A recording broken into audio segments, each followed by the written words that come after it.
as you can hear from backstage, you can probably hear everything backstage too, can't you? Well, they're ready. They're ready to come out. So, but first off, Dragon Con, I just got to say, you know, I've been asking you to cheer all weekend long, but I'm going to cheer for you, Dragon Con. You guys are awesome. I think you rock for showing up at 10 a.m.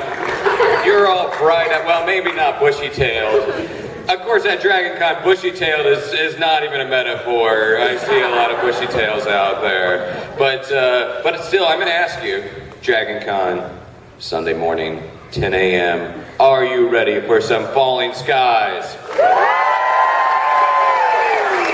Dang, that is a good cheer, Dragon Con. Well, keep the tweets and everything going at Dragon Con, hashtag Dragon Con, and I'll be checking Twitter to see what you guys have to say. But without further ado, let me bring these gentlemen out for round 3, I think, of the Falling Skies Apocalypse Rising Dragon Con panels. Show your love for Mr. Drew Roy!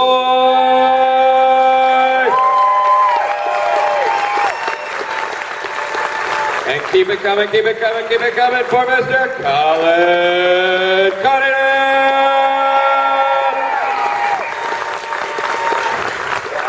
I guess that should be Captain Cunningham. Captain Cunningham. Hey, I got a quick question. How many of you here, like, is this your first Falling Skies panel, or like, who's been here to like all 3? All right, that's cool. Who's the first one? First panel. Oh, wow, okay, good. Wow, so you waited then, that's cool. Because there's also one tomorrow, and it's like Monday morning, like this is crazy. And you just assume, you do, like there might be a lot of people for the first one, which there was, and then it's just gonna get smaller and smaller and smaller and smaller. And I figure like, forgive me, no, I was gonna say, who's stupid enough to come more than twice? More than once, because of the same questions, you know? But they haven't been, actually. It's been fun. Each one's been kind of different. So it has been, anyway, we hope to make this one as incredible as you've been hearing about them. Because they're just unbelievable. Well, this is a good day for all of you guys to be here because, of course, tonight is the season finale of Falling Skies Season 4. I hope you guys will be watching this evening. I'm looking forward to it. What do you think, like, the day that He's looking forward to it. He just invited us to his party tonight. Like, come on over to my place. Like, yeah, well, Falling Skies. Yeah, but then who's watches that? Come over to my party tonight. You know what it actually is, and let me ask you about this, because when I watch a show or a movie or whatever, I like quiet in the room so I can actually absorb what's taking place. Totally. How about you? Do you like that quiet atmosphere? Or how do you do that? Because that's your job in many degrees. So I mean, where do you? And you got to see so many. Yeah. And seriously, I'd be tempted. Well, first off, is it true within the first 5-10 minutes you know if it's going to be crap or not? But you also got to give it a chance. You do. It's got to be tough. You know what I hate is journalists. Yeah, I do a lot of screenings. I get some in the mail, but I also go to a lot of screenings. And the thing that I hate are journalists that are so cynical that they hate the thing that they're covering anymore. You know, and you see that. Right. People go to the movies and they're like, it's fairly legitimate. It's fairly legitimate. I mean, I can see you getting sick of whatever, the same old crap and. Yeah, but if you can't bring a fresh perspective and if you just don't care anymore, you shouldn't be doing it. And that's probably the same thing with actors. If you just have to phone it in, right? No, you're right. I'm sure you've encountered people that's like, dude, why are you even doing this anymore? You're right. There's no heart in it. Mm-hmm. No, you're right. You're right. And I will say, not that this is the same thing, but it's two different things, but I'm going to say it anyway because it reminds me of that. But just when I was first doing Falling Skies, I didn't ask what it was because I just assumed it was another alien thing. There's so many alien things. What is? Oh, it's another vampire thing. There'll be good-looking girls running around, you know, and with their blonde hair sucking on somebody's neck or whatever. That's what it's going to be. And so I kind of assumed a little bit, and I referred to it as an alien thing. I said, well, it's a DreamWorks alien thing. I'm like, DreamWorks Spielberg? Yeah, and I said, yeah, that's where it is. So anyway, but yeah, that's well. Okay, so was it the first script then that turned that around for you, or when did you realize? No, the word Steven Spielberg shut me up. Yeah. You know? I was like, holy crap! Read it. Yeah, what's this? Actually, when I auditioned for it, I didn't get anything but these two sides, which is like basically two scenes from the script. completely out of context. They were maybe a page each, so it really didn't give you a whole lot of anything. And by the time we got to the phase where I was going in to test for the network in the studio, they had to drop the script off at my where I live. But where I live isn't one of these fancy places that has a concierge and all this stuff. So I'm sitting out there on the curb like, I can't miss this script, I can't miss this script. And every car that goes by, I said, that's not the guy. No, that's not the guy. And then this dude shows up and says, beat up old truck, and he kind of comes putting up, and he hops out and hands me this like top secret Steven Spielberg script. It's not how I pictured it at all. You got to see the password before you get it. The rain in Spain falls mainly on the plane. What was I going to say? We were talking yesterday about just the audition process or whatever. I was not originally John Pope. They had a guy. They had another actor, wonderful actor. He's a good guy. And in fact, he was actually on Falling Skies. But he went through all the process, the barrage of audition, then callback, then second callback, then meeting with the producers. And they were flying him here and there to meet with the people because it was a big deal. And same with Drew. We went through a bit of a process. I mean, I shot it in my agent's closet and just sent it off. Yeah, you got it. You know, and that was it. It happened really, really quickly. And if anything, I'm kind of glad because I would see myself breaking down, kind of freaking out. The closest I got to the goal, I don't know, I think I'd friggin' lose it, man. I'm good with acting and dressing up as somebody else, but I don't want anybody, the more people get to know me, the more I'm not gonna get the part. That's my fear, you know? When I came in to do the actual test, I was at the TNT headquarters, and we go in this room, it's just this conference room, basically, and there's probably 10 different executives there, all dressed in suits, and they're just all looking at you like you're in this cage.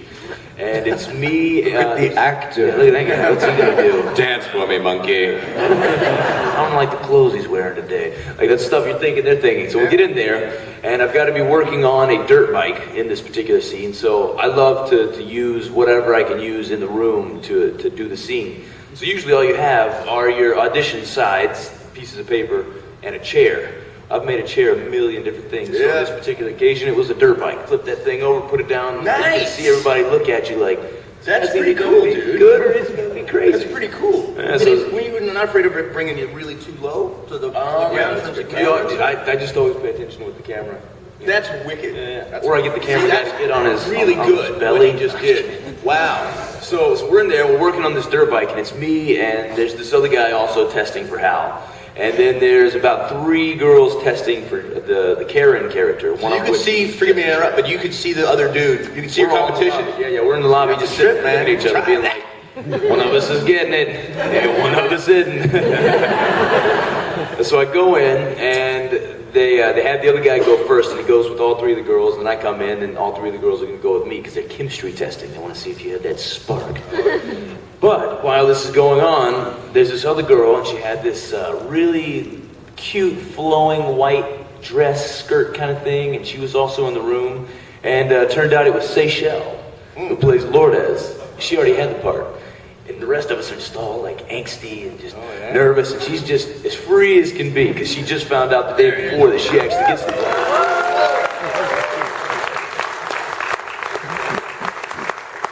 So that was how the test process went. It was just hilarious to see how calm she was because she'd been through the whole process. What was she doing there? She was in the scene too. She shows up. Chemistry. It's that first episode when she comes after Kara and I come back. She like gives me some food. It's a little flirtation. It's awesome. What was the audition process? Just how'd you get what was the process? Gosh. Carl Franklin, the great Carl Franklin, directed Out of Time with Denzel. He directed Devil in the Blue Dress. So for me, it was a pretty big deal. I just got nominated for an Emmy for House of Cards. Shout out Carl Franklin. So for me, that was a big deal, you know, being cast by him. I just remember I went in the room, I was like, wait a minute, that's Carl. But was there a big process like No, callbacks? no. I went in. It was Carl Franklin. I read. He called me back. I think. So he directed the pilot. Yeah, Carl directed the pilot. So that's who cast me. I just remember. I don't even think I did a callback. You know, and usually I'm doing a callback. I think most everything I probably got. I did a couple callbacks for, but you didn't give me a callback. I mean, I for see I some put it reason. on self-tape. You did, but you probably in the States though. You probably No, in LA, it's actually in Canada. You're in Vancouver? Yeah, I was in Vancouver. Well, because remember we cast out of Toronto, right? Yeah, that's why. I was cast out of Toronto. I remember I read for Carl in person in Toronto at. Did you read for Carl Franklin as well? I did. Yeah, I went in. It was at the Amblin Studios, DreamWorks over there on Universal Universal lot. cool. So It's all right, boy. anytime you get to go on to the studio lot, you're like, okay, this is cool. Yeah. And so when you go More to pressure, I think. Oh, definitely. Yeah, It definitely is. I had my own so little fair. parking spot this time. They never give you a parking spot, and I have my own parking spot. You probably thought you had to valet it. I used to be a valet. When you went to audition, you had your own parking spot? Yeah, I did. Yeah. Oh, okay, that's pretty solid. Yeah, it wasn't in the actual Amblin complex, but it was just outside, which usually, I mean, you're in the parking garage and you go on this hike, Yeah. super long hike. So I get there, and the way that this compound looks is it's like you're driving onto Jurassic Park. It's this big wooden door, gigantic thing, and then as you walk up, nobody's there, it's beautiful. As you walk up, it just magically knows you're there, and it just starts opening. But without velociraptors. No velocity, Yeah. but you don't know at this point. They might be in now. You don't know. That would be an audition gone wrong, I would say. You didn't get the part, and you're getting eaten. So as you walk in, you get in the lobby, and there's always a sign-in sheet, so you sign in, and I look to the right. It's the first time I ever saw an Oscar, and there were 3 of them. So now you got to deal with all that, and then you're in this place where Steven Spielberg is in the close proximity. And then you go into audition, and that's when I was going to meet Carl. And unbeknownst to me, Noah's in the room as well. So I'm like, oh, holy cow, there's Dr. Carter, and here's the guy who's going to be directing it. I know Spielberg somewhere. Just watching. Just looking at it. There's probably a velociraptor somewhere. And so we do this scene, and in the scene, it's the one where Noah and I are arguing whether or not it's a mag or a clip. And in the scene, he tosses me a mag or a clip, whatever one you like better. And when you do these things in an audition room, you never do anything. All you can do is use your sides, like I was saying, or your chair. There's no interaction really physically between you and whoever's reading. But Noah reaches in his pocket, pulls out a cell phone, and throws it through the air. And I got Noah Wiley, Dr. Carter's clip coming at me, also his cell phone. I catch that thing. Nice. I don't care if I need anything else right now. Exactly. It's just like And it's probably good because now might you're going to pull you into the scene even more. because you got to pay attention to that. The lines are no longer a thing. I might have looked at his phone book. I know, like, you started calling Clooney up, like, George, tell Noah to book me for this job. You know, just be like, what phone numbers are in Noah's phone? Yeah, you know, like I want to call George Clooney or something. Yeah. You know. Let's go ahead and take a question from the audience. And remember, guys, this is your time. So if you got questions, hop up there and just, keep it to one question per person. We could probably get away with more than that today. Hop up there. Hi. Hi, I have a question. First of all, we were just discussing, how do you pronounce your name? Because I don't want to call you Anthony. Yeah, I don't hate you. I don't hate you. My first name is pronounced Umpo. And I figure that's a relatively easy way to say it, but my mother would call me Umpo. That's like the authentic African way to pronounce it. And my last name is pronounced Koalo. So Umpo Koalo. What country? It's South African origin. My mother's from a place called Alexandra Township in Johannesburg. And I'm not sure exactly where in Durban, South Africa, my father is from, but yeah. SA, yeah, man. Well, I have It's a not question. Dutch or anything. It is. I am a black guy. I did black guy. I'm not a white South African guy, but no, you're no Dutch in my name, man. Nice. South Africa. Well, there was a phenomenon at the beginning. It might have even been before the beginning of this season, but before Tom and Ann got married, there was a shipper situation between you and Ann. I don't know if you knew this on Twitter. A shipper? A shipper, yeah. Yeah, where fans want to pair up romantically other characters. Okay. And here you've got Hal and Maggie, you've got Sarah and Pope, and yet a lot of people were paying attention to Ann and Anthony. So how do you respond to that? Yeah, there'd be a triangle. That'd be cool. It's pretty damn cool. I tell you what, that might expedite the Anthony getting laid thing that I was talking about. Yes. That'll expedite the Anthony getting killed. Yeah. You telling me I can't take Tom Mason, man? What you trying to say? Remember, I'm the one with police training. He's a professor. I'm just right? Like, aren't I supposed to win that fight? Maybe I didn't get that memo. That would honestly be the coolest effing stuff ever, to get to kiss Moon on camera. You kidding me? I'd be doing it for real and everything. I'd get all into it, you know. Even if it's a flash. I'd be like, no, I need to do it. I need another take. Yeah.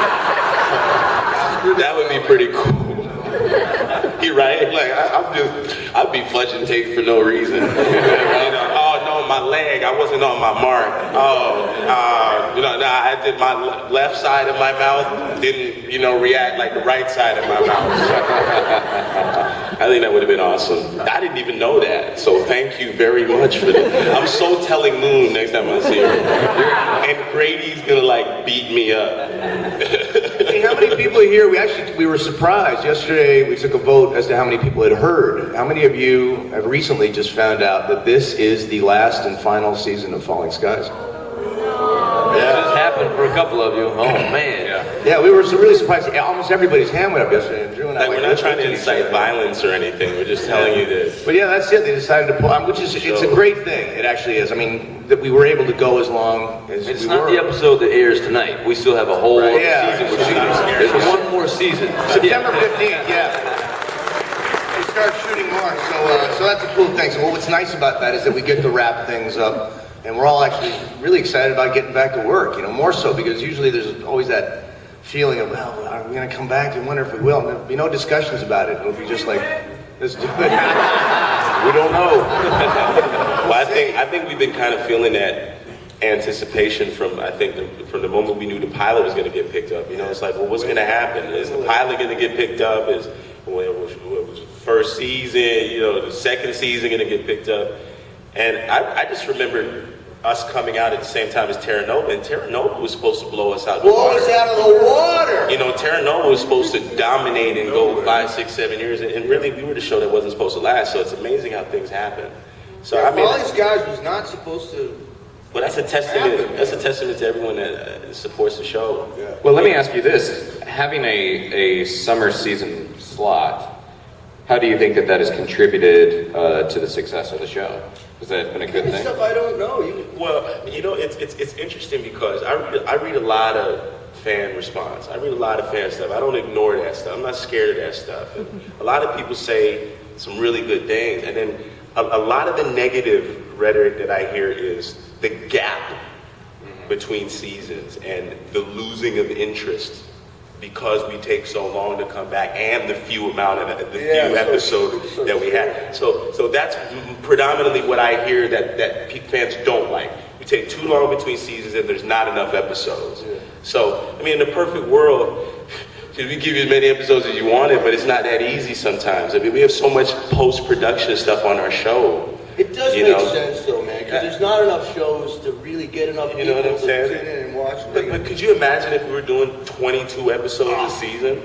Now, I know you had no issue with that. The budget for the show's got to be at least, I'm thinking 5 to 6 million. So even at 10 episodes, that's $60 million. Double that to 20 episodes, that's $120 million. But then the time for the post-production. But then it's the time it takes for each episode in post-production. All the CGI stuff, the overlords. It's and not everything. a cop show. It's not the regular run-of-the-mill show. It's seriously, we show up and they've locked down a mile of freeway. There's buses and trucks flipped over, and there's 300 extras. It's a lot of money. Greg Beeman puts in so much work, in post-production. So much that he's not coming back. Yeah, it's like just as an example, just the post-production stuff. I can just remember Greg and just the amount of work that he puts in post-production. It's so much more than you would ever think. Yeah, it is massive. So it's like if you film something and then you got to spend however many months just cleaning it up and post. That takes a lot out of you. You can only produce so many episodes at a time.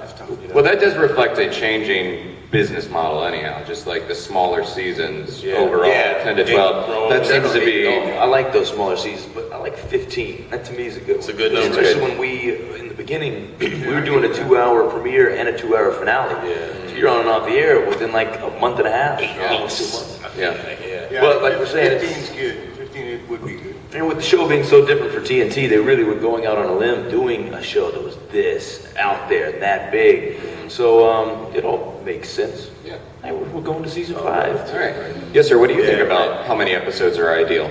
I'm just kidding. That's your question. Okay, guys. I knew that Lexi wasn't gone forever. But last week, little blown away that she was able to destroy the overlord there that was, quote, training her. I'm interested in first of all, how early did you guys know that Lexi was going to be able to do that? And also want to hear your perspective on the storyline with respect to her. Brother. It's funny going and watching the season now and seeing all the, I call everything that goes on with Lexi, oh, it's over there in Lexiland. Because I didn't see any of that stuff get filmed. I barely worked with her. You know, when she came out of the cocoon, and just a few scenes where I even saw what was going on. So this whole season, I feel like when I'm seeing what Lexi does, I think, wow, that's crazy. What's going on over there? But it's been entertaining to watch. It's brought a whole new dynamic to the show. And so in regards to what you were saying with her, you know, with her powers ripping this thing apart, and then as well as the Beamers as they come over, it does open up this whole new perspective of how the show can go, and what I mean, this whole magical side has really broadened things as far as what can happen. So I'm curious to see how it's all going to end tonight, because granted we know, but there's some stuff at the very, very end that we've kind of been teasing this whole weekend that it does rely on CGI, and I'm curious to see how that all plays out, and it's going to be a big catalyst to what happens in this season that's about to come up. Yeah, this season for me was interesting and at times difficult. Not well, simply because it was so different. We got a new showrunner, David Icke, took the helm this season, and he's done a fantastic job. But there was definitely some changes. As you can see, there's a real difference in the show in this season compared to last season. So it was the adjustment for me was a little interesting, you know, because like Drew was saying the other day, you know, there is a challenge. You get new material, and it's going places you didn't necessarily expect, and so you really kind of have to rise to the occasion. Also, this guy's coming in kind of, alone, for the lack of a better word. He's replaced someone else, and so there's expectations, and it can be tough. There's almost a subconscious bias, the way things were versus the way the new guy is going to do stuff. So, if anything, he needed our support, and we gave it to him. You know, it's like, let's do it, David. Let's knock it out. And he's come back for the last final season, so we're excited about that. But it was interesting story-wise. It's like, wow, this is going places that it's either going to work or it's not going to work, and some people's going to like it, and somebody's going to hate it, and odds are they're both lying. You know, so it was interesting. You know, it really was. But it brought hopefully the best out of everybody, and so let's rise to the occasion and do something different here and really embrace it, and we'll see what happens. You know. Yeah, I think it's almost unfair pressure that somebody like David would feel coming in, you know, feeling as though he has to fill some kind of shoes. A lot of people feel that, you supersede someone, you come in after someone great. In terms of Lexi, I feel like she's the Phoenix.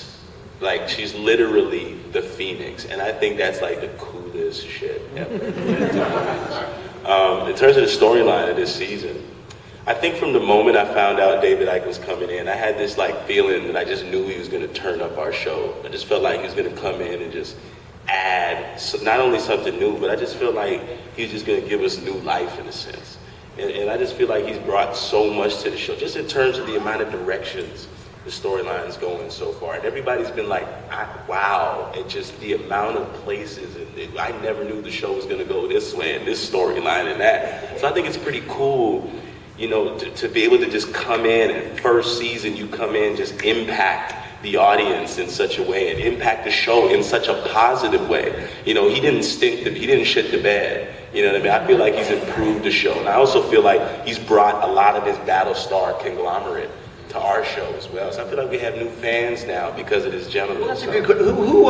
Who's been watching the show from like the very beginning versus, so from the very beginning. All right, so most of it. Y'all can probably see the contrast then from season to season. Yeah, have you guys seen a difference between this season and the last three? All right, now by vote of hands and be cool. It's all right. It doesn't matter. But who thinks it's better? Word. Who thinks it's not better? Yeah. Prefer the old way. Who prefers season 1 and 2? 3? Really? That many people? Wow. Interesting. I thought I was doing some good stuff in season 3. Who likes Pope better than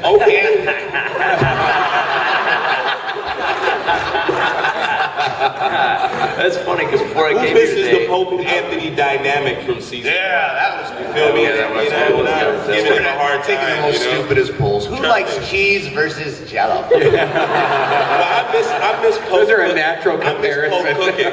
I miss Pope cooking, to be honest with you. I miss Pope, you know, the whole paprika thing. What, paprika and See, now there's an example. I love of something. that. When I first read that stuff, I thought this is stupid. Yeah. I just thought it was stupid. How brilliant did he make it? But it did. Yeah. But it turned out to be kind of cool, or it worked, or whatever. But you gotta embrace it, and you gotta commit. You know? Yeah. Back to you, Aaron. like, No, back to these guys. Hi. Yeah. Hi, this comments for Colin. Your characters have been different throughout your career, and it's amazing. You're a true credit to your craft. Thanks, brother. And what drew you more to Pope over the seasons? You were just talking about him, but he's one of my favorite characters. He just Thanks, popped out. Well, it's weird. I gotta start coming up with a better answer. Because, what drew me to him, it was my landlord.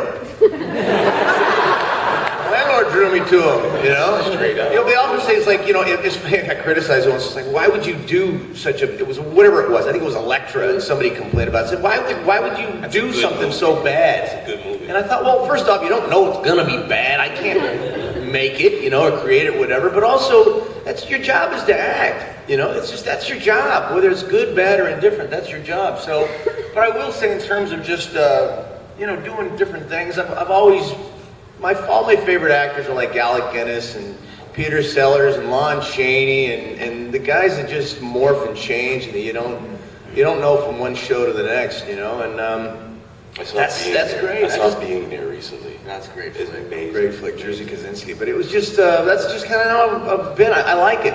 I always find that the supporting roles are way more interesting than the lead stuff. The lead stuff has to react to all this craziness around him. I'd rather be the craziness. It's just great. So thank you. I appreciate it. Thank you.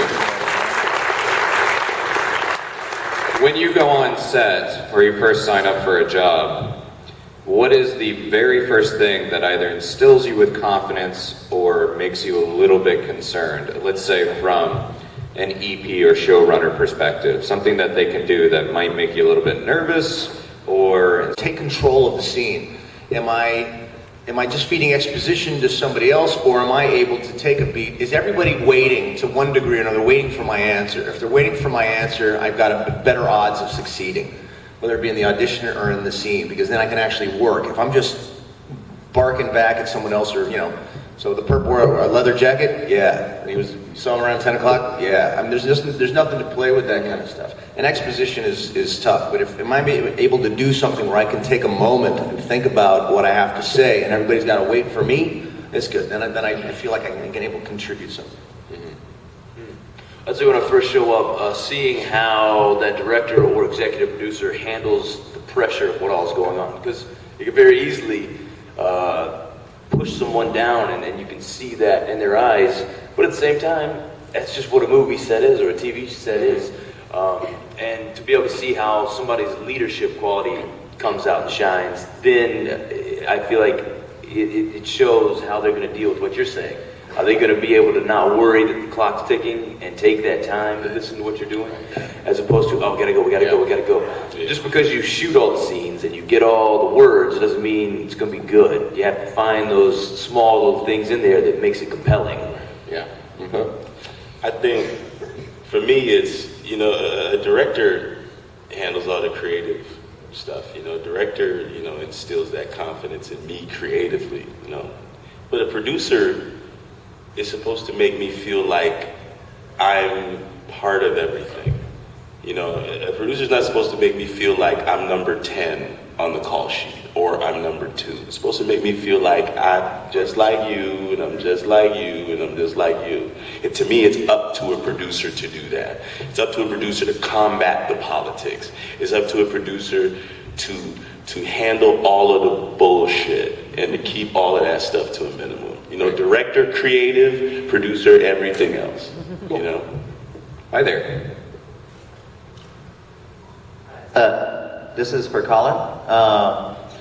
One of my favorite actresses is Mira Sorvino, and y'all's chemistry on screen is fantastic. Oh wow! Thanks, And man. Yeah, so I was just wondering how that came about. Did you just automatically click, or did you work on it? And will we be seeing more of that? She kind of disappeared in the last Yeah, episode. thanks, man. I appreciate that. No, you don't. No idea. To tell you the truth, I haven't, just through schedule, through whatever, I haven't really seen a whole lot of the season this year. I haven't seen it. So I don't know if it's working. So you think it is, that's a great thing. Because it's something you can't really, even if you feel like you've got chemistry on the day, doesn't necessarily mean it's going to translate to film or to digital bits. But thanks, man. Yeah, no, just when she was brought on, we were all stoked. It was like, wow, we got an Oscar winner coming on the show to do her thing. So that was pretty cool. I thought that was a bit of a boost. So anyway, but it's working. That's great. I can't ask for anything more. But no, we didn't actually work on it. Though she did do something super cool. She called me up once. She says, I got an extra ticket to go see Pearl Jam. And I'm like, awesome, let's go. It was when we first started. That was a good way to break the ice. Went to Pearl Jam, and we went backstage, and I got to meet Eddie Vedder and Mike Malloy. I think it was Mike Malloy, yeah, the guitar player. Anyway, it was McCready. It was pretty cool. That was awesome. So thank you, Mira, for that. That's cool. Hello. Hey guys, I had a great time meeting you, Drew and Colin, yesterday, and I just had a question. I've noticed that a lot of times the episodes will open with really long takes, and it's much more cinematic than what you usually see on TV, where y'all go through action. It's very rehearsed, and it's really beautiful. And I just wondered, since the directors do tend to change per episode, I know a lot of times, who is like the impetus behind that style? Because I've really enjoyed watching it. It just sets it apart. And also, we mentioned yesterday, my husband's from Charleston. I wondered what ended up being, who made the choice to make Charleston such a focus and keep it throughout the seasons, because we kept thinking they were just going to pass through, and it's just continued to be there, which has been really fun for us as locals. So thanks, Go guys. Bama.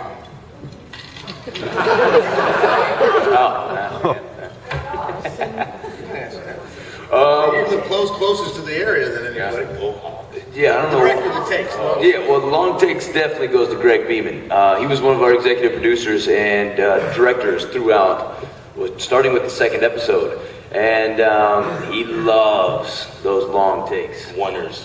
He calls them oneers, and he doesn't like to just have a oneer just for the fun of it. He wants to have a oneer when there's a lot of action going on, so you can scope out this huge set that we have.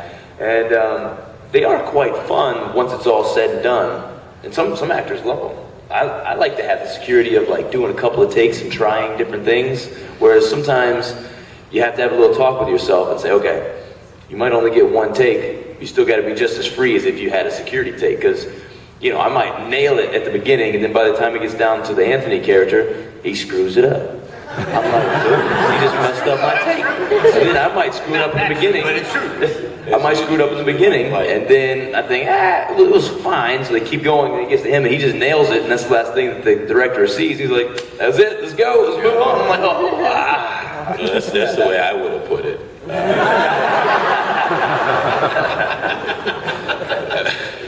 I mean, for me, those wonder shots they're really great. Personally, I just feel like if you prepared, you can handle those wonders. So I think actors, and I always get in my head about wanting to do another take, but that doesn't mean I necessarily need to do another take. So, right? So I really trust in my ability to do it right the first time. So I actually kind of dig when Greg puts that pressure on us to get it, because why else am I there? I'm a pro. You dig? And I believe in my ability. Yeah, so I expect to get it right the first time, and I really do. And to me, you're probably going to get the best take from me the first time anyway, because I'm ready to go. So we do it the second time, I'm going to be in my head thinking about it, trying to figure it out. So really, I think Greg really brings out the best of us, because I trust every actor on the show, and I really feel like every actor can handle the first take in one shot. You know what I mean? So I love that pressure he puts on us, and I really We may not like the other I think it actors works. on the show, but we trust the other actors. It works. I'd say it's very much like being in a play too, wouldn't you guys? Because we have to choreograph the thing. I mean, sometimes you start the scene, you tail out of the scene, it goes to someone else, and you got to come back in the scene. So it's not even just you just saying your lines and doing what you would normally do in a scene. I'm having to watch for when he crosses there. That means I got to start walking here because by the time I take those 10 steps, now I'm back on and I got to start talking and I got to listen to what they're saying in that conversation, even though that's not how you usually act. That's not how you do it in life. You don't wait for you to finish talking, for me to finish talking. So it is fun. And once you get it, especially when it's raining on you, there's a huge sense of accomplishment. I think a cool kind of analogy for it is, I think it's almost like a quarterback wide receiver relationship, that trust, and then one of those like back shoulder throws, that anticipation throw, like before the receiver turns, I'm throwing the ball already. And I really feel like it's like that. It's like, I'm trusting that receiver's going to turn around before that ball gets there. And I really feel like it's equally the same thing. I have to trust that Colin's going to get his line. I have to trust that Drew's going to do it. And I have to trust that, and it works. It usually works, We don't stink to bed like that. We're ready. We're prepared. I don't like unprepared actors. So if you finna come be on a show with me, if you finna come act with me, if you don't know your line, if you're not prepared, don't talk to me. Straight up. Even in the scene, don't even try it. And these guys were prepared, man. It's so much fun to be on set. It's so much fun, It's really easy to show up. It really is. I do think the Charleston question real quickly is relevant because we're a show that started out and was so heavily identified with Boston to now be so connected to Charleston. Right. Can you speak to the background of that? I can tell you why, because they built this set that cost $2 million, and they called it Charleston. So we're going to be there all season. It does come down to like something like that. Yeah, like there you go. Straight answer. I like it. I don't know why they picked Charleston to be that city, but we definitely did build this huge set. I mean, when you walk on, it's like being in, what would you say, 3 square blocks of a downtown that's been blown to pieces. I like that Burger King sign that they got in this. You got like that Burger King sign that just sits there, and everybody's like, man, they actually maybe like have Whoppers in the back. Oh, I got a question. I like the enthusiasm. You gotta go wait in line. Please keep it one question, no special requests. It does, and God bless them, because that's where we get paid, and it's all good, and not to knock them, but it does take me out of the show when I'm watching. Is the Hershey moments. The Hershey moments. All of a sudden we're digging for Tom Mason in the rubble, and there's Matt and everything, and we're digging in the rubble. Oh, hey, have a Hershey. That takes me right out, man. It just takes me out. So how do you guys feel about that? Shout out to Project. It's weird, right? Now, if you don't have that Hershey moment, though, you don't have an Overlord moment later. That's right. So it's paying for that. There ain't no pole moment, no nothing. But hang on, somebody's been waiting back there to ask a question. Patient. Hey there. Spielberg is known for allowing actors to have input into character development, and so is Noah Wiley. How much are they allowing you to have? Well, for me, a lot. Thank God for that. 'Cause I like to shoot a little loose sometimes. I'm happy to do it all there, but then sometimes I do. I go outside of the lines a little bit, and some actors are cool with it, some aren't. Noah's a god. He just listens, man. He's so present. He's awesome. So you don't like him? I love him. I love acting. Whereas Will's a little bit more by the books. You gotta kind of be there within the, and that's fine. Everybody's got a different kind of thing. But I was nervous a little bit because sometimes I do, because when you're in the zone, it's not like I'm doing anything deliberate. It just kind of happens, and then they say cut, and the script person either comes up to you and says you didn't do it, or you did, or whatever. So anyway, I appreciate it very much. I think it shows a lot of immense confidence in the professionals that we're working with. If it works and if it's good, it's all good. You know what I mean? It's not like, hey man, you didn't say this. I once had, forgive me for taking the mic here, but I had some, the only time I ever got angry on set was a scene between me and my brother, and Mom had died, and I find out that he'd been taking her pain medicine. Because he became a junkie and all this kind of thing. It was this intense scene, right? And I said, you're down there living at the beach, and blah, blah, blah, blah, blah. Anyway, so we're having this scene, and the script supervisor came up to me via the writer and said, it's not at the beach, he lives on the beach. And I said, you gotta be effing kidding me. He's at the beach, man. That's where the guy lives. But you're living at the beach, you're living on the beach. Does you really need to come over and tell me that? Because we were in the middle of rehearsing this thing. And I got pissed off. And I literally said, just go away. Go away. And that was last time I was invited back to that show, but it was like, you gotta be kidding me, man. I think Not cool. I think I broke down something eerily similar when I was at Fanboy. Television, I feel like, to reiterate what Colin just said, television doesn't really give you that much freedom to play. You know, it's like you have to say the words as they're written. And I had an issue just like that with Colin. I think it was a scene when we're at what's the Chinese place we shot at? What was that place called again? Oh, the garden? Yeah, the garden, the Chinese garden we shot at. Oh, the actual place? Yeah, and I think I said Sun Yat-sen? when it's like Lourdes, what is it? Like Lourdes, what was the line? It's like Lourdes, it's me or something. It's like I was talking to Lourdes, and I think I said it was like and or was the script supervisor came up to me making a big deal about and or, and I think I was supposed to say or, but I said you can do this or go. So almost just the way it sounded was, and so she came up to me. She came up to me saying I was saying and. Meanwhile, I was saying or, but just with it just sounded different, right? And how you gonna tell me I don't know what I'm saying?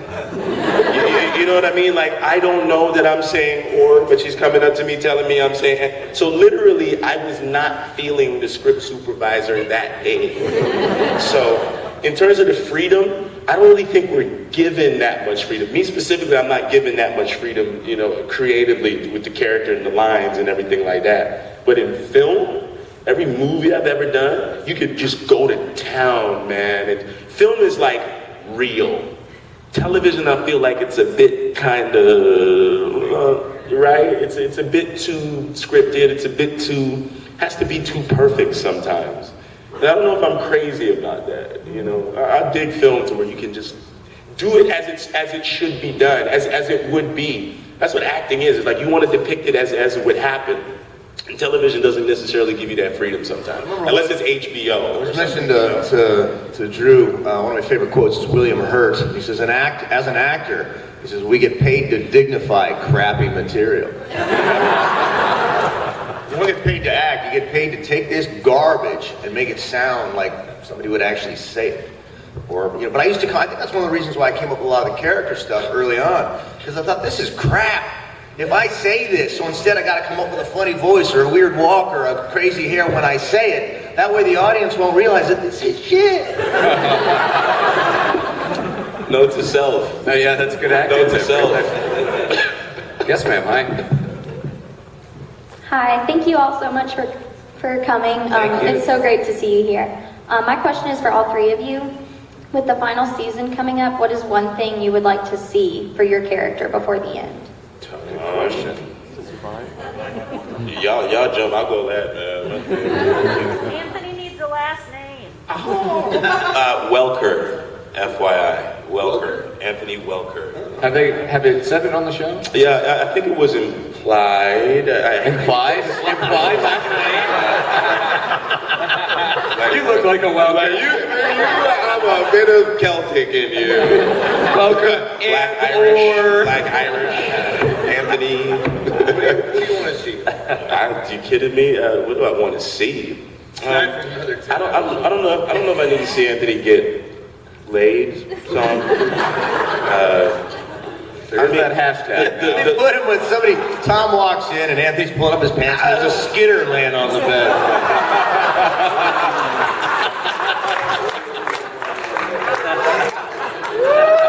Hey Tom, you give him that one right there? You give him that one? That sounds like you sent him that one through text and he's just like, oh, okay, I'm gonna say that one right. It's going out. Not a girl, maybe some, the backstory that we were supposed to delve into. I don't know if you remember season 3, I think Anne was kind of scolding Matt when we were in the infirmary. And I was there and she told me to escort him back to class or whatever, and he was kind of being a bit defiant. Oh, yeah. We were supposed to film a scene of me walking him back to class, and I tell him to be nice to Anne because she loves him. And he's like, why? I was like, well, because, you know, she's kind of like your mother. And I basically start to talk about my mother. So it was scripted and we were supposed to do it, but basically it got scrapped at the end because we did not complete enough of the scenes that were supposed to be shot, and we basically just ran out of time. But that scene was actually going to happen, and we were going to delve into a bit of my family history, and I would have liked that to happen. I'd like to see some of the family stuff that you don't know about me or shed some light on that for sure. Yeah, that'd be cool. For me, it'd just be, I want to have a hand in my own demise. I think it'd be cool if Pope goes out. It would just be cool. You want to kill yourself? Last episode. You want to kill yourself? No, we're not killing myself, but just, the hero was saying. So that'd be cool. Just something, Pope should definitely go out. Pope should not live to a season 6 if there would be one. Can I take Pope out? I mean, it would be a compelling match. Yeah, I feel like I earned that. Man, I have a hard time with these because I feel like you don't really have any say of what is going to happen, so I try not to think about that because then you're just going to let yourself down. I've always enjoyed just seeing what comes your way and then making the most of it. But I really have enjoyed this past season of when Hal gets to go out and sort of lead his own group and not be the one who's having to hear what Tom or Weaver's saying and then go figure that out. And with everything going on with this triangle right now, I'd like to step away from that for a little bit. Maybe get a little separation, have the two of them figure out what's going on. I'll figure out how I feel, a little lone wolf thing. Do you know how that's gonna? You know, it'd be so gangster. I don't think so. If Ann threw it at you. And that got real interesting. Hey, it's about time. I think it's because even if Maggie comes back to Hal, there's something that's been broken. Yeah, no, I was saying that from the very beginning that if we do this love triangle, it's kind of who wins. It can't ever come back. Yeah, I think you need a father-son love triangle. How haunted would that be? So look at you all shocked like you ain't say crazy stuff like that.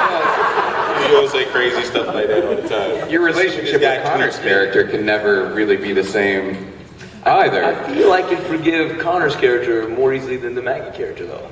Why is that? Just because she, it's a brother. Yeah. It's there's just something about when you're. I would always joke. I never can remember the name. It's the Brad Pitt movie where it's 3 brothers and they all love the Legends of the Brad Pitt. Okay, yeah. so I always say that sometimes I feel like I'm the older brother who's married to the wife who deserves the wife, but you're really quick Brad Pitt over your hair come down past your shoulders. So I think we give every Mason brother long hair in that movie. I think it'd be a little more like Legends of the Fall. But yeah, it's a funny little dynamic. But I really enjoyed it because it is so complex that you can't just read it and be like, okay, we're gonna figure that out. Right. You gotta go home. You gotta break it down. You gotta figure out why you're saying what you're saying. Yeah. So I've enjoyed it, but I think it'd be nice to step away for a second and then have that resolve come a little later. Yeah. Yeah, because it can't. It won't ever be the same. Yeah. It just won't. Which is fine, which is real life, Yeah, that kind of stuff happens. decision for them to write. Especially in the apocalypse, there's only 4 girls running around. But because of that, there's something about letting go of things in a way that maybe the current world would not allow for. There's only 4 girls around, things have changed, life is a lot more precious, it's just my backup Lourdes is dead now. I know, yeah. I mean, jeez. No. Well, yeah. It's a good track record getting them. It's just what happens to them. They don't have a good track record. Exactly. How's mine? Got a question over there? Yes, my question is for Colin, and it's something I've been wanting to ask. A lot of questions there. An antagonizing character. So your character is sort of the bad boy of the show, but I've always wanted to know, what is it like to interact with the other actors when you have to push their buttons throughout the scenes of this show? What is your relationship with them like off scene? Are you kind of like the prankster and you're still pushing buttons, or? No, well, if anything, it really does depend on all of the actors they're really awesome, because like I said, some actors don't like it when you wing it, or there's a loose ability to the script. That said, anyway, we've got great actors on the show. Like I said, what I was really happy about is Noah Wyle. I'll just give you an example. I don't know if this is necessarily a question, but it's something that I've thought about a lot. Naturally, the Pope character gained a measure of popularity that I don't think anybody really foresaw. And I'm sure that Noah, being the lead on the show, was aware of that or what have you. The guy's awesome. He's never once ever thrown an elbow, because sometimes there's some serious egos in this business. Never once has he made me feel like I wasn't welcome, or that I wasn't part of the team, or that ever, he never put on his producer hat with me, always the actor hat, and it's always been one of incredible appreciation and generosity, and he's just given more and more and more. And again, him being one of the producers, I'd go off script, I'd do all sorts of stuff, and he was right there. He was right there, and he never made me feel self-conscious, never put me in my place, and he very well could have.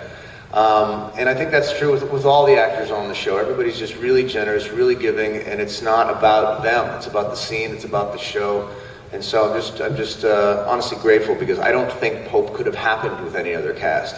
It would have been weird, or there would have been fights. And we've all gotten along really, really well. There's never been, I can't remember anybody ever really going off on anybody. So it's been, so seriously, part of the reason that Pope exists as he exists is because I'm surrounded by such amazing actors such as Upo Troy and Troy, doing it again. I'm back, Troy.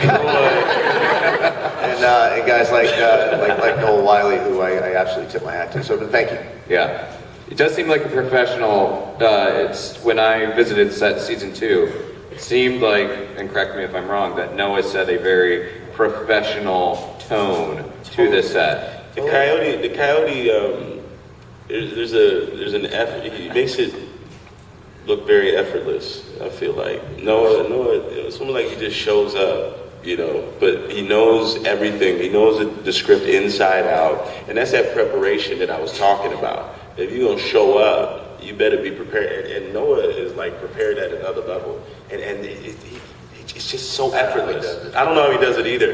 Patton's like very regimented, and every step he takes matters, and every word matters. If you don't do it like this, it messes up everything. So there's different ways to do it. But then remember, Noah's a producer as well, and then he's a lead actor. So there's so much to worry about. There's so much to do. And he doesn't even look like he breaks a sweat when he does it. And then he's like funny, and he's so funny. And I worked on it was a movie, actually. I wish I could say his name. Why not? But anyways, I can't. I'm not going to say the man's name, but I guess I was standing a little too close to him, and God struck me dead. Bam! Ooh! Right? In the chest, and I took a step back, and that was it. That was his way of saying, don't stand too close to me, because I got a single, I got a close up, and you won't be in my shot. I don't share the lens with anybody. And it was bam! And it was like, whoa, got the message, brother. I'll never stand next to you again. It won't happen. Yeah, that tripped me out. I might have fought. That really tripped me out. It was young. It was earlier in my career and stuff, and it just it freaked me right the hell out. Anyway. Well, we got time for these 2 final questions here. Hi.